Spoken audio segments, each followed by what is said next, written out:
여러분이 교회 오시면 가장 먼저 받아보시는 것이 주보입니다. 혹시 여러분들 주보 보실 때 설교 제목 보시나요? 보통 광고를 잘 보시죠. 설교 제목도 좀 봐주십시오. 관심을 가져주세요. 우리 설교자들이 고민하면서 정하는 제목입니다. 나름대로. 오늘 설교 제목을 보니까 뭐라고 적혀 있어요? 성육신. 성육신. 어떠셨습니까? 미리 그 제목을 보고 와, 오늘 말씀 정말 기대가 되겠는데 하셨습니까? 아니면 솔직히 이거 좀 어렵겠는데, 아니면 오늘 좀 딱딱하고 진지한 설교가 되겠구나 라고 생각하신 분도 있을 것 같습니다. 제목을 정할 때 그냥 정하진 않습니다. 여러 고민을 하지만 보통은 감성적으로 다가가고 마음에 와닿는 제목을 붙이죠. 먼저 설교 제목을 볼 때부터 궁금해지게 만드는 그런 제목을 생각하곤 하는데, 오늘은 성육신이라는 이 단어를 그대로 제목에 한번 사용해야겠다라는 생각을 하게 되었어요. 왜냐하면 너무나 중요하기 때문이에요. 이 한 단어가, 이 한 단어 속에 놀라운 복음의 신비가 담겨져 있고 기독교 신앙의 핵심이 이 안에 있기 때문이죠. 누군가는 이 성육신이란 말이 아직 익숙하지 않고 들어보지 못한 단어일 수도 있겠다라는 생각이 들어요. 사실 지난번에 청년에게 이번 주 중이었나요? 성경 공부 가운데 성육신이라는 말을 아는지 물었더니 잘 모르겠다라고 얘기를 하더라고요. 여러분들, 이 성육신이라는 이야기를 들으면 많은 분들이 이 앞에 붙어있는 성자를 거룩할 성으로 생각하실 수 있겠다 생각이 들어요. 그래서 거룩한 육체, 성스러운 몸, 이렇게 이해할 수 있는 것이죠. 그런데 아닙니다. 이 성자는 거룩할 성이 아니라 이룰 성입니다. 그럼 성육신이 무슨 뜻이 되겠습니까? 육신이 되었다라는 이야기입니다. 말씀이 육신이 되고 하나님이 육신을 입은 사람이 되었다라는 뜻을 가지고 있는 단어가 성육신입니다. 바로 오늘 우리가 함께 읽은 본문 요한복음 1장 14절 첫 구절을 보면 이것을 분명하게 선포하면서 시작을 하고 있죠. 말씀이 육신이 되어 우리 가운데 거하시매. 이 한 문장의 말씀은 기독교 신앙의 가장 놀라운 선언을 우리에게 들려주고 있습니다. 태초부터 계신 말씀이신 그 하나님이 우리처럼 연약하고 지치고 상처받고 죽을 수밖에 없는 인간의 육신이 되셨다라는 것이죠. 이것이 바로 성육신이에요. 말씀이신 하나님이 육신이 되어서 우리 가운데 오신 것이죠. 신학자인 제임스 패커라는 분이 계신데요. 그분이 쓰신 책 하나님을 아는 지식이라는 유명한 책이 있습니다. 그 책에 보면 이렇게 기록되어져 있어요. 성육신은 그 자체로 헤아릴 수 없는 신비지만 신학 성경의 모든 것을 이해하게 하는 열쇠다라고 말하고 있어요. 우리가 성육신을 이해하면 복음이 보이고 십자가가 보이고 그리고 구원이 보이게 되는 것입니다. 이 놀라운 진리를 이해하는 것이 기독교 신앙의 중심을 붙드는 중요한 일이라는 뜻을 말하고 있는 것이죠. 여러분 기억하시겠지만 제가 이 요한복음 강해 설교를 처음 시작할 때 가장 첫 설교로 예수님은 누구신가? 라는 제목으로 말씀을 나눴어요. 그때 이 성경은 요한복음 1장 1절에서는 예수님에 대해서 이렇게 소개하고 있었죠. 예수님은 말씀이시고 예수님은 생명이시고 예수님은 빛이셨어요. 그리고 오늘 그 말씀이 육신을 입고 이 땅에 오신 사건을 말하고 있는 것입니다. 그 신비롭고도 놀라운 사건이 바로 성육신의 사건입니다.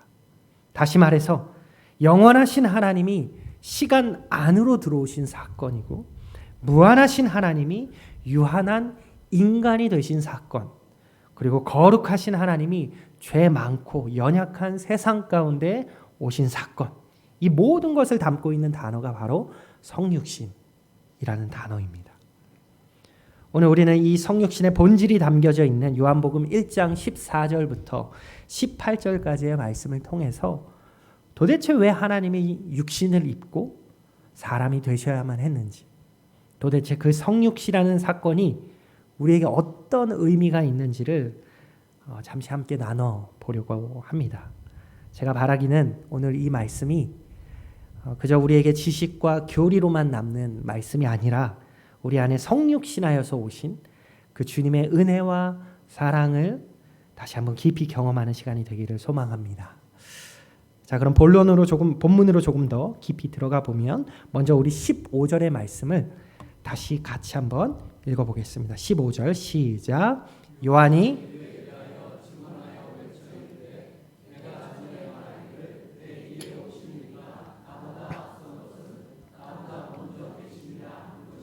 이 사람을 가리킴이라 하니라. 여기서 요한은 침례 요한을 말하고 있죠. 요한복음을 쓴 사도 요한이 아니라 침례자 요한을 말하고 있습니다. 그런데 이 요한이 뭐라고 증언을 하고 있습니까? 내 뒤에 오시는 이가 나보다 앞선 것은 나보다 먼저 계심이다 라고 말하고 있어요. 지금 이 요한이 말하는 내 뒤에 오시는 분, 누구를 말하고 있어요? 예수님이시죠. 그런데 여러분, 지금 요한이 하고 있는 이 말이 논리적으로 맞는 말인 것 같으세요? 뒤에 오시는 이가 나보다 앞섰대요. 뒤에 있는데 앞서 있대요. 인간의 시간 논리를 완전히 뒤집는 이야기죠. 실제로 예수님은 침례 요한보다 6개월 뒤에 오십니다. 나중에 태어나셨어요. 그리고 공적인 사역도 침례 요한이 먼저 했고 그 이후에 예수님이 공적 사역을 시작하셨어요. 이것처럼 시간적으로 보자면 예수님은 그저 뒤에 오신 분이 맞아요. 그런데 요한은 이렇게 말하고 있죠. 그분이 나보다 앞서 있다. 왜냐하면 그분은 먼저 계셨기 때문이다 라고 말하고 있는 것이죠. 이거는 단순히 먼저 태어난 사람이라는 의미가 아니에요. 이것은 존재의 본질에 대한 이야기를 하고 있는 것입니다. 요한이 증언하고 있는 이 예수란 분은 단순한 위인이나 선지자가 아니라 태초부터 계신 말씀이셨습니다. 다시 말하면 그분은 영원 속에 이미 존재하셨던 분이셨어요. 요한복음 1장 1절에서 이미 그렇게 말하고 있죠. 태초에 말씀이 계시니라 라고 말하고 있어요. 이미 태초에 말씀이 계셨어요. 이 말씀은 말씀이신 하나님, 곧 예수님이 태초부터 계셨다라고 말씀하고 있는 거죠. 예수님은 시작이 있으신 분이 아니십니다. 그분은 인간의 시간 안으로 들어오시기 전부터 이미 존재하셨던 분이시고 창조 이전부터 하나님과 함께 계셨던 영원하신 존재이십니다. 그런데 그 영원하신 분이 시간이라는 벽을 뚫고 인간의 역사 속에 오신 거예요. 이것이 성육신이 가지는 가장 첫 번째 의미입니다. 예수님의 성육신은 무엇을 의미하느냐? 그분은 시간을 뚫고 오신 분이라는 이야기예요. 시간을 뚫고 오신 예수님, 그 의미가 성육신 안에 담겨져 있는 것이죠. 찬양팀 중에 윌러브라는 찬양팀이 있어요. 우리 젊은 친구들이 좋아하는 찬양팀인데 그 팀이 만든 찬양 중에 시간을 뚫고 라는 찬양이 있습니다. 여러분들도 많이들 알고 계실 텐데 이 곡이 처음 나왔을 때 이 노래 제목이 크리스찬들에게 굉장한 충격을 줬어요. 시간을 뚫었다라는 표현이 파격적이기도 하고 뭔가 젊은이들 마음에 확 와닿는 표현이었던 것이죠. 그 찬양의 가사를 보면 이렇습니다. 당신은 시간을 뚫고 이 땅 가운데 오셨네. 우리 없는 하늘 원치 않아 우리 삶에 오셨네. 자신의 편안 버리고 우리에게 평안 주셨네. 가장 낮은 자의 모습으로 우리 삶에 오셨네. 라는 찬양의 가사예요. 예수님께서 시간을 뚫고 이 땅 가운데 그리고 우리의 삶 가운데 오셨다라는 표현이죠. 예수란 분은 단지 위인이 아니라 시간을 초월하신, 시간을 뚫고 우리의 삶 가운데 오신 하나님이셨습니다. 그래서 침례 요한은 지금 그분이 나보다 앞서 계신 분이다 라고 강조해서 말하고 있는 거예요. 요한은 자신이 전하는 이 예수가 그냥 새롭게 지금 막 등장한 지도자나 선지자가 아니라 이미 오랜 시간 전부터 약속된 메시아라는 사실을 강력하게 증거하고 있는 것이죠. 그렇기 때문에 이 예수님은 2000년 전에 베들레헴에서 시작된 분이 아니라 영원 속에 존재하시던 분이 우리와 같은 몸을 입고 인간의 시간 속으로 들어오신 분이라는 거예요. 그분은 시간을 초월하신 하나님이시고 동시에 시간을 직접 통과하신 구원자이십니다. 그런데 여러분, 이 고백이 우리와 무슨 상관이 있을까요? 2000년 전에 그리스도, 그 당시 침례 요한이 증언했던 그 메시아가 오늘 이 예배당에 앉아있는 우리에게 어떤 의미가 있을까요? 그분은 여전히 시간을 뚫고 지금 우리의 시간 속에 찾아오신다라는 사실이에요. 그 예수님이 지금 나의 시간에도 나의 일상에도 함께하고 계시는 분이시라는 거예요. 내가 홀로 외로워하며 몸부림치던 그 시간에도, 어떤 결정 앞에서 머뭇거렸던 그 순간에도, 혼자 감당해야 했던 시련의 시간 속에서도 예수님은 이미 먼저 와 계셨어요. 먼저 계셨다라는 오늘 이 고백이 지금도 예수님이 우리보다 앞서가고 계신 분이라는 고백이에요. 우리는 예수님을 자주 과거 속의 인물로 말하곤 해요. 아, 예수님 정말 위대한 분이셨지. 예수님 같은 분 또 없지. 그 예수님이 2000년 전에 십자가에서 죽으셨잖아. 그리고 부활하셨잖아. 이렇게 말하면서도 오늘 지금 이 시간에 내 일상에 찾아오시는 그 인격적인 구원자로는 우리가 잘 고백하지 못해요. 하지만 침례 요한은 그렇지 않았죠. 그는 담대하게 선포하고 있어요. 그분은 내 뒤에 오시지만 나보다 앞서 오신 분, 앞서 계신 분이십니다. 이것이 성육신이 보여주는 진짜 예수님의 정체성이에요. 그분은 지금도 시간을 뚫고 오세요. 우리가 아침에 눈을 뜨기 전에도, 여러분이 오늘 아침 눈을 뜨기 전에도 그분은 우리 방 안에 계셨고, 우리가 지하철에서 숨 막히는 출근을 할 때도 그분은 우리 옆좌석에 앉아 계시고, 우리가 아무도 모르게 흘리는 그 눈물 한 방울 앞에도 그분은 이미 먼저 와 계셨습니다. 여러분에게 질문합니다. 예수님은 여러분의 시간 속에도 실제로 살아계신 분이십니까? 그분이 오늘도 내 일상 한가운데서 나와 함께 걸으시는 분으로 여러분 믿고 계세요? 그분은 단지 인류 역사의 한 부분, 한 페이지에 오신 분이 아니세요. 그분은 지금 우리의 일상 속에도 여전히 찾아오시고, 누구보다 먼저 내가 도착하기도 전에, 내가 알지 못한 사이에 이미 그 자리에 계신 분이십니다. 과거의 구원자가 아니라 오늘도 시간을 뚫고 나와 함께 걸으시는 살아계신 주님이십니다. 이 진리를 믿고 사는 것, 그것이 성육신을 믿는 성도의 삶인 줄 믿습니다. 우리 다음 16절과 17절의 말씀 우리 한번 같이 또 읽어보겠습니다. 시작. 우리가 다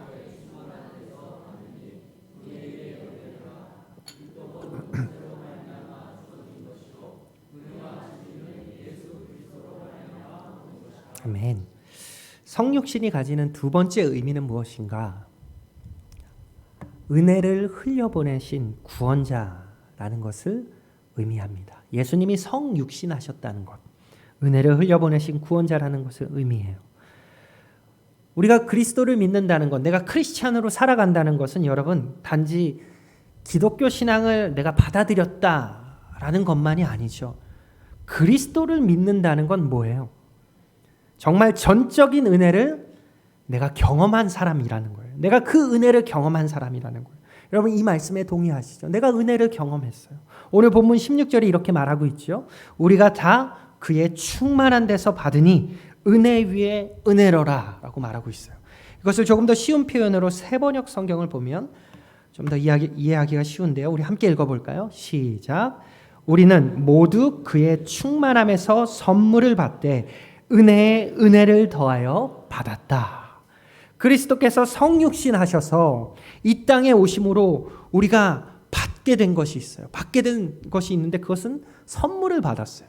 구원의 선물을 받았는데 그 선물을 어떻게 받았다라고 말하고 있어요? 은혜에 은혜를 더하여 받았다라고 말하고 표현하고 있어요. 이것은 갚을 수 없는 은혜예요. 노력으로 얻은 것이 아니에요.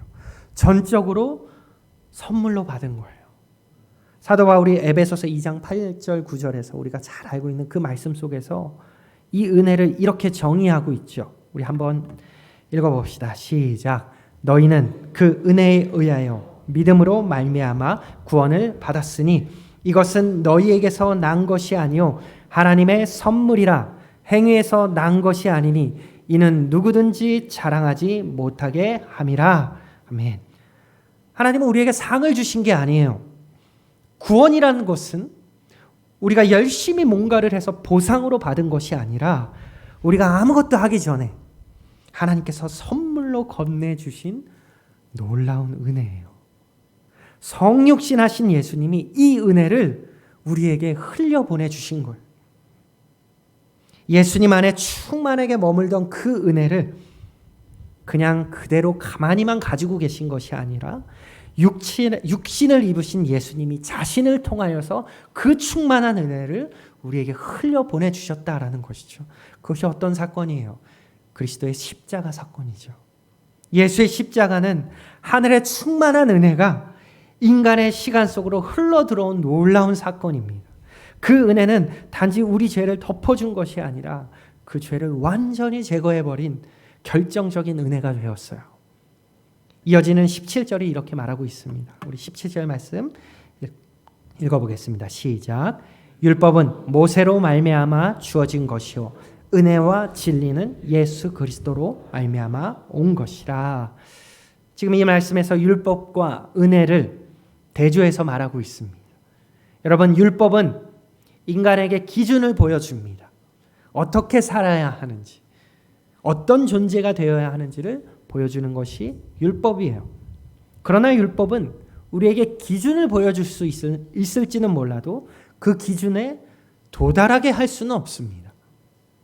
왜냐하면 율법은 우리에게 힘을 주는 것이 아니라 우리 인간이 얼마나 연약한지를 드러내 보여주는 거울과 같기 때문이에요. 그래서 율법은 우리에게 이렇게 말하는 것과 같아요. 너 이 기준 지키지 못했지. 그렇기 때문에 너가 죄인이야. 이것이 율법의 역할이에요. 율법은 우리의 죄를 깨닫게 해요. 아, 내가 이렇게 부족하구나. 내가 이러한 죄인이구나. 그런데 예수님은 다릅니다. 예수님은 이렇게 말씀하세요. 바로 내가 그 기준을 완전히 이루었다. 이제 너는 내 안에서 의롭게 될 수 있다. 여러분, 이것이 은혜입니다. 기준을 이루지 못한 자격 없는 우리를 그저 정죄하는 것이 아니라 그 기준을 완성하신 예수님 안에서 우리를 새롭게 하시는 것. 그게 복음이고 그게 은혜예요. 우리는 율법으로 도저히 설 수 없는 사람이고 그저 자격 없는 사람들이었어요. 그런데 그 율법의 자리에 예수 그리스도의 은혜가, 그 진리가 흘러 들어온 것이죠. 예수님이 흘려보내신 그 은혜로 우리는 지금 여기에 살아있고 숨쉬고 있고 그분께 예배하고 있는 것입니다. 우리는 자꾸 이 은혜를 잊고 살아가지요. 내가 잘해서 여기까지 온 것 같고 내가 노력해서 은혜를 얻은 것 같은 착각 속에 빠질 때가 있어요. 하지만 절대로 그렇지 않습니다. 우리는 지금도 은혜 위에 은혜를 입은 사람들입니다. 아직도 불완전하고 여전히 넘어지고 여전히 실수하지만 그때마다 우리를 덮어주는 건 주님의 은혜인 줄 믿습니다. 우리가 얼마나 이 은혜에 대한 찬양을 또 하고 있습니까? 모든 것이 은혜라고 고백하고 내 삶에 당연한 것 하나 없이 다 은혜라고 고백을 해요. 그리고 찬양을 부르면서 우리는 정말 그 은혜에 잠기잖아요. 아, 내가 은혜 없이 살 수 없습니다. 그런데 여러분, 그 은혜를 가득 받은 우리가 반드시 해야 할 일이 있어요. 그것은 뭐냐면 그 은혜를 나도 흘려보내는 거예요. 예수님께서 그 충만한 은혜를 흘려보내신 것처럼, 나에게 흘려보내신 것처럼 은혜 받은 우리가 이제 할 일은 동일하게 그 은혜를 흘려보내는 자가 되어야 합니다. 우리가 은혜를 받기만 하고 흘려보내지 않는다면 그건 더 이상 살아있는 은혜가 될 수 없어요. 여러분의 가정에서, 직장에서, 교회에서, 이웃들과의 관계 속에서 그 은혜가 흘러가셔야 됩니다. 저 사람은 뭔가 좀 다르네. 행동이 다르고 말투가 다르고 믿는 사람이가 그런가? 좀 다르네. 여러분 이런 이야기 들으셔야 돼요. 여러분을 통해 은혜가 흘러가기 시작하면 사실 들을 수밖에 없는 이야기예요. 저 사람 뭔가 좀 달라. 제가 주일 오후에 청년들과 예배 드릴 때 말씀 후에 소그룹 시간을 가져요. 저는 그때 우리 청년 직장인들과 함께 소그룹 시간을 갔는데 그 시간에 우리 직장 청년들의 이야기를 들으면 이들이 얼마나 직장에서 그리스도인으로 살기 위해 애쓰고 있는가, 몸부림치고 있는가를 듣게 돼요. 때론 부당한 대우 속에서, 합리적이지 않은 그 일 속에서, 세상 문화로 가득 찬 그 일터에서 그들이 그래도 내가 한번 은혜를 흘려보내는 자로 살기 위한 그러한 간증을 들으면 감동이 있어요. 그것이 정말 은혜가 흐르는 삶의 현장인 것이죠. 여러분의 삶의 현장이 그러한 현장이 되셔야 돼요. 여러분에게 흘러들어온 그 은혜를 막지 마세요. 그 은혜는 반드시 여러분을 통해서 다시 누군가에게로 흘러가야 합니다. 성육신 하셔서 우리에게 흘러온 그 예수 그리스도의 구원의 은혜가 오늘도 여러분의 삶을 적시고 또 누군가에게로 흘러가기를 소망합니다. 마지막 본문 18절을 우리 한번 읽어보도록 하겠습니다. 18절 시작. 본래 하나님을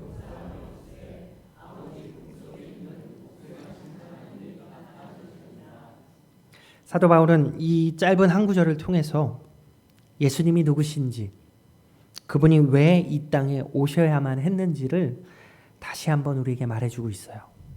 먼저 이렇게 기록하고 있죠. 본래 하나님을 본 사람이 없으되 라고 말하고 있어요. 하나님을 본 사람이 없다라는 거예요. 이것은 구약 모세 때부터 반복되던 하나님의 성품이죠. 하나님을 볼 수 없습니다. 그분은 인간의 눈으로 감히 볼 수 없는 너무나 크고 위대한 분이셔요. 출애굽기 33장에 보면 모세가 하나님 앞에서 이렇게 말하는 장면이 나오거든요. 주의 영광을 내게 보이소서라고 말해요. 아주 용감한 요청이죠. 하나님을 좀 내게 보여주십시오라는 요청이에요. 그때 하나님이 모세에게 이렇게 말씀하십니다. 출애굽기 33장 20절에 우리 같이 한번 읽어볼까요? 시작. 또 이르시되 내가 내 얼굴을 보지 못하리니 나를 보고 살 자가 없음이니라. 하나님의 얼굴은, 하나님의 본질은 아무도 볼 수 없고 도저히 볼 수도 없는 존재라는 것이죠. 이것이 구약 성경 전체를 통해서 계속해서 강조되었던 하나님의 초월성이에요. 그분을 우리가 볼 수 없어요. 하지만 오늘 요한복음 1장 18절은 이 구약의 한계를 뒤집는 선언을 하고 계셔요. 뭐라고 말씀하고 계십니까? 아버지 품속에 있는 독생하신 하나님이 나타내셨느니라 라고 말하고 있어요. 무슨 말입니까? 그 하나님을, 우리가 감히 볼 수 없는 그 하나님을 독생자 예수님이 나타내주고 있고 독생자 예수님이 보여주고 있다라는 것이죠. 무엇을 통해서 보여주셨어요? 성육신을 통해서 보여주셨어요. 정말 놀라운 선언입니다. 본문에 나타내셨다라는 표현은 헬라어로 보면 이런 뜻이 있어요. 풀어서 설명하다, 밝히 드러내다, 해석하다라는 표현을 가지고 있어요. 그러니까 예수님이 하나님을 단지 보여주신 분이 아니라 하나님을 해석해 주신 분이시고 하나님이 누구신지를 구체적으로 설명해 주신 분이 바로 예수님이시라는 거예요. 이것이 바로 예수님이 성육신하신 세 번째 의미예요. 예수님의 성육신은 하나님을 나타내는 증언자라는 의미를 가지고 계세요. 그래서 예수님을 본다는 건 곧 누구를 보는 거예요? 하나님을 보는 거예요. 예수님의 말과 행동을 통해서 우리는 하나님의 성품을 알게 돼요. 예수님이 병든 자를 고치실 때 그건 하나님의 자비를 보여주신 것이고, 가늠하다 붙잡힌 여인을 정죄하지 않으셨을 때 우리는 그 속에서 하나님의 용서를 만나게 돼요. 잃은 자를 찾아가셨고, 눈먼 자의 눈을 열어주셨고, 상한 자를 품어주셨어요. 그것이 곧 하나님의 성품이고 하나님의 마음이신 거예요. 히브리서 1장 3절은 예수님을 이렇게 설명하고 있습니다. 이는 하나님의 영광의 광채시요 그 본체의 형상이시라. 예수님이 이런 분이시라는 거예요. 예수님은 하나님이 어떤 분이신지를 가장 분명하게 보여주시고 나타내 주신 분이에요. 그것이 성육신의 신비인 것입니다. 보이지 않는 하나님이 보이는 인간의 모습으로 이 땅에 오셔서 우리 눈으로, 우리의 귀로, 그리고 우리 가슴으로 하나님을 경험하게 해 주신 것입니다. 우리 종종 이렇게 이야기하죠. 하나님 정말 계십니까? 하나님은 왜 이렇게 침묵하십니까? 하나님 진짜 나를 사랑하시나요? 그 하나님 어디 계십니까? 이 질문에 대한 하나님의 대답은 너무나 분명해요. 뭐라고 말씀하실까요? 내 아들을 봐라. 내 아들 예수 그리스도를 통해 내가 너를 얼마나 사랑하는지, 내가 누구인지를 이미 다 보여주었다. 여러분, 우리 하나님 침묵하시는 분 아니세요? 하나님은 예수 그리스도라는 언어로 가장 분명하게 우리에게 이미 다 말씀하셨어요. 신약 성경을 보면 예수님을 만난 수많은 사람들이 극적인 변화들을 보이는 것을 우리가 보게 되죠. 그 욕심 많던 삭개오가 예수님을 만나고 어떻게 돼요? 자신의 절반을 띄워주고 자신의 재산을 막 내어놔요. 수치 속에서 사람 만나는 것을 꺼렸던 사마리아 여인, 정오에 물들어 나왔던 그 여인, 예수님을 만나고 물동이를 다 내팽개치고 사람들 속으로 들어갑니다. 동네로 달려가서 전도하기 시작해요. 와보라. 메시아가 있다. 와보라. 그리고 의심 많았던 도마는 그 예수님 앞에 무릎을 꿇고 나의 주, 나의 하나님이라고 고백을 하죠. 왜 그럴까요? 왜 이런 변화가 있을까요? 그들이 내 앞에 계신 그 예수님 앞에서 하나님을 보았기 때문이에요. 진짜 하나님을, 그저 멀게만 느꼈던 그 하나님을 예수 그리스도를 통해서 만났기 때문이에요. 가까이에서 만났기 때문이에요. 오늘도 그 하나님은 우리에게 말씀하세요. 내가 어떤 분인지 알고 싶니? 내 아들을 봐라. 예수님을 가까이 하면 나를 더 깊이 알게 될 것이다. 예수님의 마음을 배우면 나의 마음을 알게 될 것이다. 여러분은 그 예수님을 통해서 하나님을 보고 계십니까? 그렇다면 이제 우리는 질문의 시선을 바꿔서 우리 스스로에게 이렇게 한번 물어야 돼요. 나는 지금 나를 통해서 누구를 보여주며 살고 있는가? 여러분은 지금 여러분의 삶을 통해서 누구를 보여주며 살고 있습니까? 사람들이 여러분들을 볼 때 하나님을 떠올릴 수 있을까요? 예수 그리스도를 떠올릴 수 있을까요? 아니면 단지 내 생각, 내 감정, 내 주장만을 내세우는 고집 센 나를 보고 있지 않을까요? 우리가 교회 다니는 사람으로, 신앙을 가진 사람으로, 믿음을 가진 사람으로 살아가는 이유는 나를 보여주고 나를 나타내기 위함이 아니라 나를 통해서 예수 그리스도를 보여주기 위함이잖아요. 어쩌면 이 시대는 사람들이 성경을 펴서 하나님의 말씀을 직접 읽기보다는 하나님을 믿고 있다는 그 하나님의 사람들의 삶을 통해서 하나님을 판단하고 하나님을 보는 시대예요. 여러분, 사람들이 여러분 안 보고 있는 것 같죠? 다 보고 있어요. 어떻게 말하고 저 사람이 어떻게 행동하는지, 저 사람 교회 다니는 사람 같은데, 하나님 믿는 사람 같은데 어떻게 말하고 어떻게 행동하는지 다 보고 있어요. 우리를 통해 혹시 누군가 오히려 하나님을 오해하게 되었다면 우리는 증언자가 아니라 왜곡자가 되어버린 거예요. 하지만 우리의 삶을 통해서 누군가 예수 그리스도의 향기를 느끼고 하나님의 품을 어렴풋이 떠올릴 수 있었다면 그것이야말로 성육신의 은혜가 우리 안에 살아있다는 증거예요. 세상은 여전히 묻고 있어요. 하나님 정말 계신 거 맞아요? 그분 어떤 분이세요? 그 질문에 하나님은 오늘도 동일하게 이렇게 대답하십니다. 내 아들을 봐라. 그리고 내 자녀들을 봐라. 예수님이 하나님의 증언자였던 것처럼 이제 우리도 예수님을 나타내는 증언자로 살아야 합니다.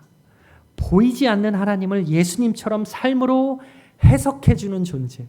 그게 우리 바로 그리스도인들의 삶이 되어야 합니다. 하나님의 또 다른 증언자로 여러분이 부름받았다라는 사실을 잊지 마시기 바랍니다. 오늘 우리는 이 성육신이라는 이 한 단어 속에 담긴 놀라운 복음의 신비를 함께 나눴어요. 그분은 단지 하늘에서 위압적으로 우리를 내려다만 보시는 분이 아니세요. 우리처럼 시간의 흐름 속에 들어오셔서 우리 곁에 오시고 우리 안에 거하신 분이세요. 그래서 우리는 첫 번째로 고백했어요. 그분은 성육신한 그분은 시간을 뚫고 오신 예수님이세요. 내가 도달하기도 전에, 내가 부르기도 전에 이미 내 인생의 자리에 먼저 와 계셨던 예수님. 지금도 여전히 우리보다 앞서 걸어가시는 분이신 줄 믿습니다. 두 번째로 그분은 은혜를 흘려보내신 예수 구원자라고 우리가 나누었어요. 율법으로 도저히 도달할 수 없었던 구원이었지만 성육신을 통해서 그 자격 없는 우리에게 은혜로 내어주신 선물이 우리가 받은 구원이에요. 이제 우리의 할 일은 받은 그 은혜를 흘려보내며 살아가는 것입니다. 마지막으로 뭐라고 이야기하였어요? 예수님은 하나님을 보여주신, 하나님을 나타내는 증언자이십니다. 성육신을 통해서 하나님을 드러내 보여주셨어요. 보이지 않던 그 하나님을 우리 눈으로, 귀로, 가슴으로 경험하게 해주셨어요. 그분을 통해서 우리는 하나님의 마음을 알게 되고 하나님의 뜻을 발견하게 되는 것입니다. 이제 우리는 그 예수님을 보여주고 나타내는 작은 증언자로 부름받은 사람임을 잊지 마십시오. 예수님은 우리 안에 계시길, 우리 안에만 머물러 계시기를 원치 않으세요. 우리를 통해서 그분이 나타나길 원하십니다. 누군가 우리를 통해서, 여러분을 통해서 시간을 뚫고 오신 예수님을 만나고 또 시간을 뚫고 오신 그 성육신하신 은혜를 경험하고 하나님의 마음을 느끼게 된다면 그것이야말로 성육신의 은혜가 내 삶 속에 살아있다는 증거가 될 것입니다. 우리 안에 성육신하여 오신 그 예수님이 우리의 삶을 통해서 또 다른 누군가에게 찾아가실 수 있도록 이제는 우리가 그 예수님을 닮아가는 존재가 될 수 있기를 바랍니다. 그 은혜 안에, 그 부르심 안에 우리 모두가 머물 수 있기를 주님의 이름으로 축복하고 소망합니다. 우리 시간 한번 같이 기도하기 원합니다. 오늘 우리가 함께 나눴던 이 한 단어, 성육신이라는 이 한 단어 앞에서 우리는 예수님이 어떠한 분이신지를 다시 보게 되었어요. 시간을 뚫고 우리 가운데 오신 주님, 은혜를 아낌없이 흘려보내신 주님, 그리고 하나님을 우리 눈앞에 보여주신 그 주님이 바로 성육신하신 예수 그리스도이십니다. 그렇다면 이제 우리는 어떤 삶으로 그분을 증언하며 살아가야 하겠습니까? 이 시간 그 예수님 앞에 조용히 우리의 마음을 올려드립시다. 혹시 그 충만한 은혜를 당연하게만 여기며 살아왔다면 이 시간 우리가 회개하길 원해요. 그리고 이제는 나도 그 예수님을 닮아서 그 예수님의 은혜를 흘려보내고 그 예수님을 나타내고 드러내는 자로 살아가기를 결단하기를 원합니다. 이 시간 한번 주님 앞에 기도하며 나아가겠습니다. 함께 같이 기도하겠습니다. 주님,